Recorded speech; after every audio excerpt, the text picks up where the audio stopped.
Hello students, आज के class में आप लोगों का स्वागत है। आज का हमारा टॉपिक क्लासिफिकेशन ऑफ ग्रुप, समूह का वर्गीकरण के बारे में चर्चा करेंगे।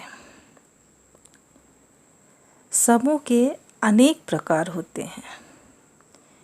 विभिन्न मनोवैज्ञानिकों ने अपने अपने तरीके से समूह का वर्गीकरण किया है।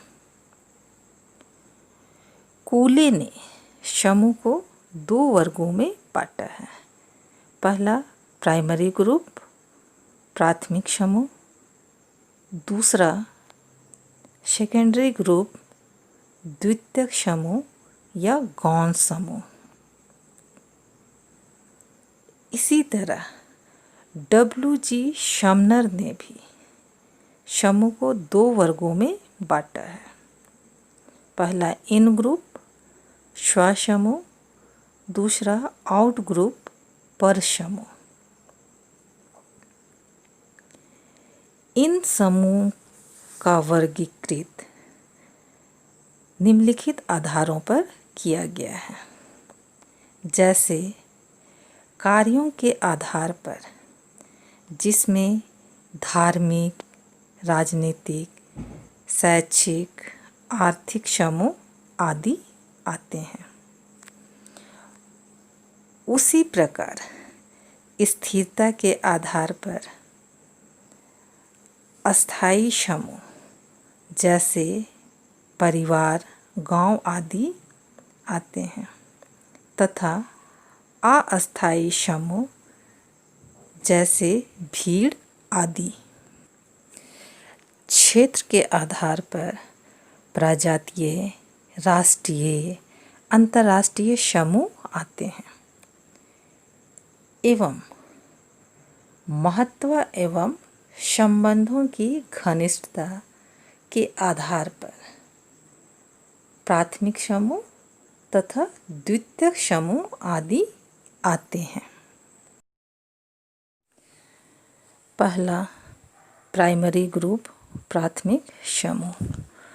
प्राथमिक समूह के अंतर्गत वैसे समूह आते हैं जिसमें सदस्यों की संख्या कम होती है तथा सभी सदस्यों के बीच आपस में आमने सामने का संबंध होता है, जैसे परिवार।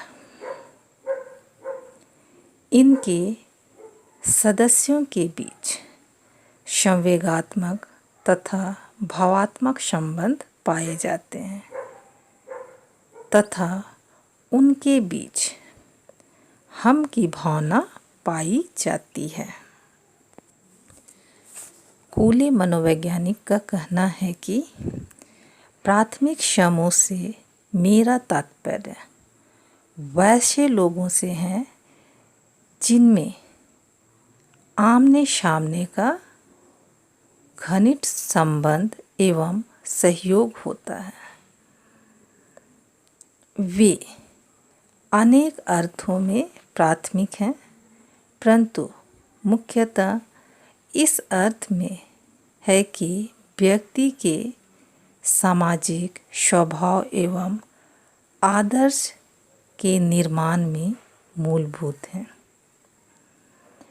अतः हम कह सकते हैं कि प्राथमिक समूह में सदस्यों के बीच संबंधों की घनिष्ठता पाई जाती है।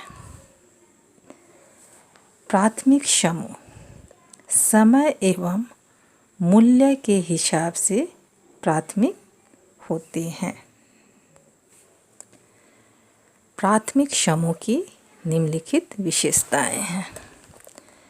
पहला, प्राथमिक समूह का आकार छोटा होता है।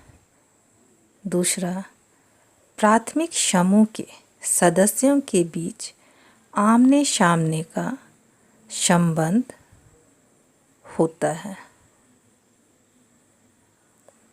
तीसरा, ये समूह अपेक्षाकृत अस्थायी होता है।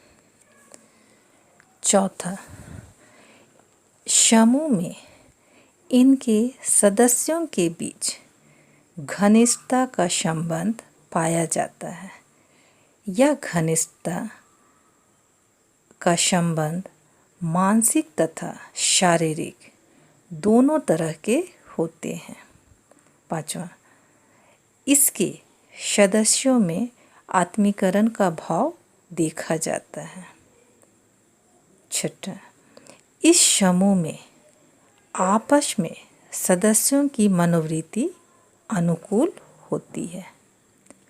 7वां, प्राथमिक समूह के सदस्यों का मनोबल ऊंचा होता है।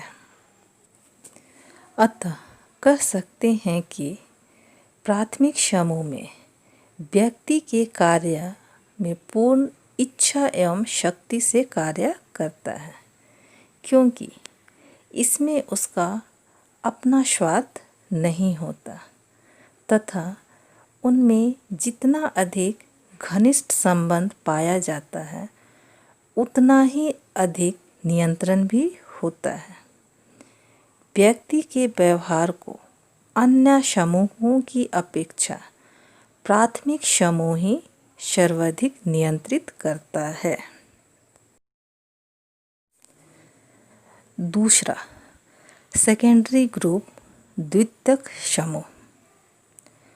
द्वितीयक समूह वैसे समूह से होता है जिनमें व्यक्तियों के आमने सामने के संबंध का अभाव रहता है। इस समूह का आकार बड़ा होता है।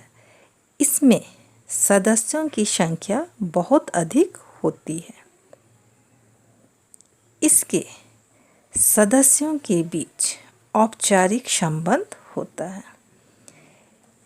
इसके निर्माण के लिए सदस्यों के बीच घनिष्ठ संबंध, समान उद्देश्य, कम संख्या, शारीरिक समीपता आदि का होना आवश्यक नहीं।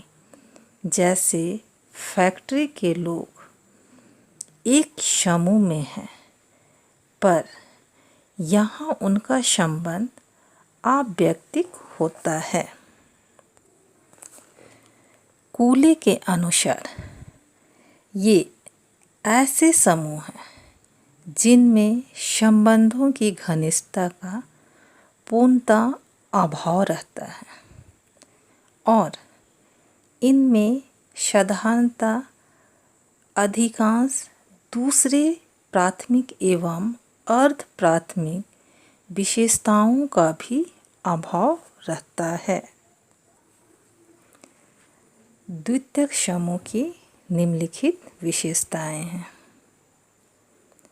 पहला, इस समूह के सदस्यों में आपस में घनिष्ठ संबंध नहीं होता है। दूसरा, इसमें सदस्यों की संख्या अधिक होती है।